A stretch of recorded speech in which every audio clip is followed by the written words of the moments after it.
बदलापूर प्रकरणातला आरोपी अक्षय शिंदेचा एन्काउंटर, पोलिसांची बंदूक हिसकावून अक्षय शिंदेचा गोळीबाराचा प्रयत्न, पोलिसांनी स्वसंरक्षणासाठी अक्षय शिंदेवर गोळ्या झाडल्या। काल दुपारी 3:30 वाजता आईवडिलांची भेट झाल्याची माहिती, आईवडिलांच्या भेटीनंतर 2 तासांनी अक्षयचे एन्काउंटर। अक्षय असं करूच शकत नाही, तो रस्ता क्रॉस करताना घाबरायचा, तो गोळीबार कसा करेल, अक्षय शिंदेच्या आईनं प्रश्न उपस्थित केला। एन्काउंटरबाबत आम्हाला पोलिसांनी कळवलं नाही, अक्षय शिंदेच्या वडिलांची प्रतिक्रिया। अक्षय सुटणार हे माहीत होतं आणि म्हणूनच अक्षयला मारून टाकलं। अक्षयच्या एन्काउंटरमध्ये शाळा प्रशासनाचा हात, अक्षय शिंदेच्या काकांचा गंभीर आरोप, तर एन्काउंटरची तातडीनं चौकशी व्हावी, अक्षयच्या काकांची मागणी। अक्षय शिंदेच्या मृतदेहाचं जे रुग्णालयात शवविच्छेदन होणार, तर कळवा रुग्णालयामध्ये न्यायाधीशांच्या उपस्थितीमध्ये पोलिसांकडून पंचनामा। अक्षय शिंदेचा मृतदेह ताब्यात घेण्यास कुटुंबियांचा नकार, शाळेतले पळून गेलेले लोक कुठे आहेत, पोलिसांनी पैसे घेऊन काम केलं, अक्षयच्या कुटुंबियांचा आरोप।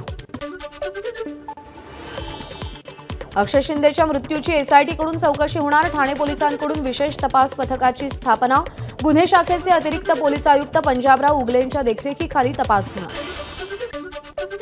आरोपी अक्षय शिंदेवर पहिल्या पत्नीकडून लैंगिक अत्याचाराचा आरोप, प्रकरणाच्या तपासासाठी नेताना अक्षयचा प्रतिकार, मुख्यमंत्री एकनाथ शिंदेंचं वक्तव्य।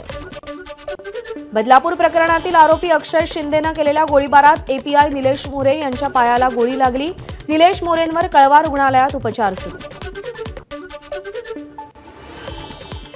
मुंब्रा बायपास रोडवर बदलापूर प्रकरणातला आरोपी अक्षय शिंदेचा एन्काउंटर, पोलीस अक्षयला तळोजा कारागृहातून ठाण्याला नेत असताना ही घटना घडली।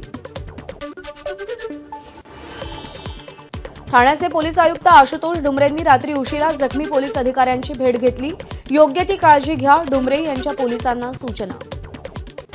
बदलापूर प्रकरणातील फरार आरोपींना तातडीचा दिलासा नाही, शाळेचा अध्यक्ष आणि सचिव यांची हायकोर्टात याचिका, हायकोर्टात अटकपूर्व जामिनासाठी याचिका, 1 ऑक्टोबरला सुनावणी।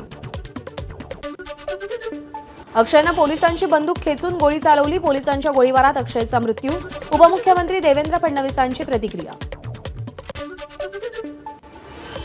चिमुरड्यांवरच्या अन्यायाला न्याय मिळण्यासाठी फाशी झालीच पाहिजे होती, परंतु मुख्य आरोपीला स्थलांतरित करताना गृह विभागानं दाखवलेला हलगर्जीपणा संशयास्पद, शरद पवार यांची एक्सपोज।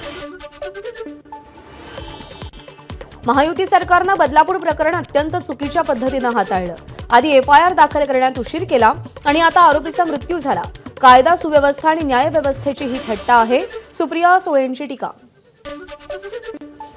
बदलापूर प्रकरणातील आरोपी अक्षय शिंदेच्या एन्काउंटरनंतर बदलापूरमध्ये आनंद, नागरिकांनी फटाके वाजवून आनंद व्यक्त केला। अक्षय शिंदेच्या एन्काउंटरनंतर नाशिकमध्येही जल्लोष, शिंदे गटाच्या कार्यकर्त्यांनी फटाके फोडून जल्लोष साजरा केला।